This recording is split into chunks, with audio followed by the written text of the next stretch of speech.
তুমি রাস্তায় একা একা দাঁড়িয়ে বৃষ্টিতে ভিজছিলে, কিছু পাচ্ছিলে না, আর আমি ভিজতে ভিজতে বাইক নিয়ে তোমার সামনে এসে দাঁড়িয়েছি। কেমন আছেন আপনি? কে আপনি? আমাকে চিনতে পারছেন না? সরি, একদমই চিনতে পারছি না। চিন্তা করেন, ঠিকই পারবেন। আপনি বিন্তির বড় ভাইয়া না? আপনার নাম বৃত্ত? হ্যাঁ, আমার নাম বৃত্ত, মানে বাবা মা রেখেছে আর কি বৃত্ত, তবে আমি নিজেকে সর্বভুজ বলি। আপনি একা একা দাঁড়িয়ে আছেন, চলেন আপনাকে নামিয়ে দিই। না থ্যাংক ইউ, আমি পারবো। আর বাবা এখানে কিছু পাবেন না বৃষ্টির মধ্যে, আসেন আসেন ওঠেন। আরে আসেন, কিচ্ছু হবে না, ছাতা নিয়ে ওঠেন।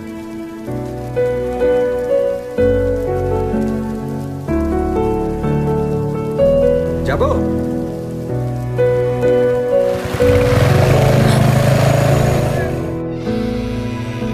কাকে চাই? বিন্তিকে?